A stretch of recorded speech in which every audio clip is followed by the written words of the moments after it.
राजस्थान की 8 ऐसी लोकसभा सीटों के बारे में चर्चा करेंगे जहां पर कांग्रेस बीजेपी के बीच कांटे की टक्कर देखने को मिल सकती है। 2024 के लोकसभा चुनाव में इन 8 सीटों पर यह अनुमान लगाना मुश्किल है कि यहां पर कौन सी पार्टी चुनाव जीतेगी, जिनमें सबसे पहली सीट है अजमेर लोकसभा सीट। इस सीट पर बीजेपी ने भागीरथ चौधरी को टिकट दिया है, जबकि कांग्रेस पार्टी ने रामचंद्र चौधरी को टिकट दिया है। कांग्रेस ने इस बार अजमेर में जातीय समीकरण को देखते हुए जाट नेता को टिकट दिया है। वहीं बीजेपी के भागीरथ चौधरी को इस सीट पर कमजोर माना जा रहा है। भागीरथ चौधरी 2023 में विधानसभा चुनाव भी हार चुके हैं, लेकिन फिर भी यह माना जा रहा है कि अजमेर में रामचंद्र चौधरी और भागीरथ चौधरी के बीच कांटे की टक्कर देखने को मिल सकती है। इसके बाद आती है भीलवाड़ा लोकसभा सीट। इस सीट पर बीजेपी ने दामोदर अग्रवाल को टिकट दिया है, जबकि कांग्रेस पार्टी ने सीपी जोशी को टिकट दिया है। पहले कांग्रेस पार्टी ने भीलवाड़ा की सीट पर दामोदर गुर्जर को टिकट दिया था, लेकिन बाद में इस सीट पर टिकट बदलकर कांग्रेस ने ब्राह्मण चेहरे के रूप में सीपी जोशी को टिकट दिया है। वहीं दामोदर गुर्जर को भीलवाड़ा से राजसमंद में शिफ्ट कर दिया गया है। सीपी जोशी के टिकट मिलने के बाद कांग्रेस भी इस सीट पर मजबूत दिखाई दे रही है और अब यह माना जा रहा है कि भीलवाड़ा में दामोदर अग्रवाल और सीपी जोशी के बीच कांटे की टक्कर देखने को मिल सकती है।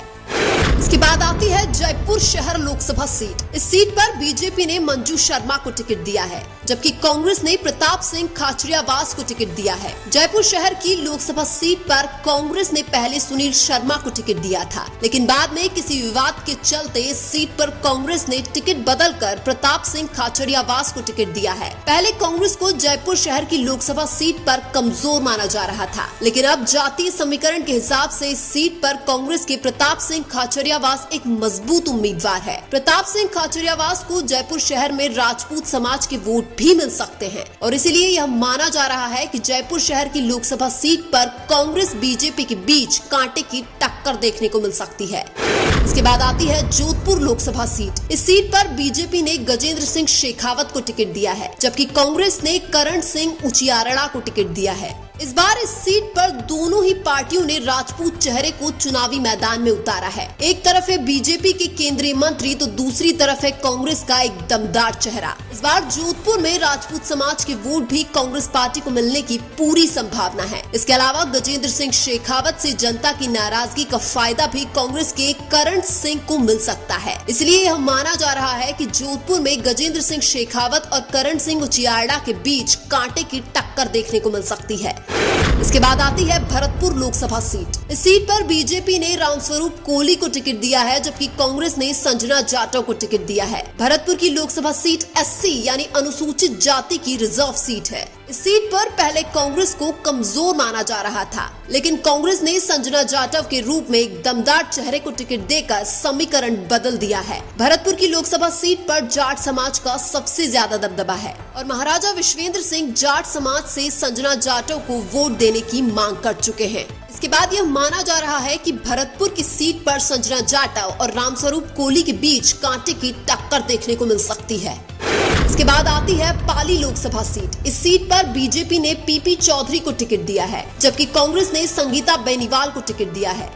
इस सीट पर दो जाट उम्मीदवार आमने सामने हैं। कांग्रेस ने संगीता बेनीवाल के रूप में एक दमदार चेहरे को चुनावी मैदान में उतारा है, वहीं बीजेपी के पीपी चौधरी पिछले 2 लोकसभा चुनाव जीत चुके हैं, लेकिन इस बार कांग्रेस के टिकट पर संगीता बेनीवाल के आने से समीकरण बदलते हुए नजर आ रहे हैं। इसलिए ये माना जा रहा है कि पाली में पीपी चौधरी और संगीता बेनीवाल के बीच कांटे की टक्कर देखने को मिल सकती है।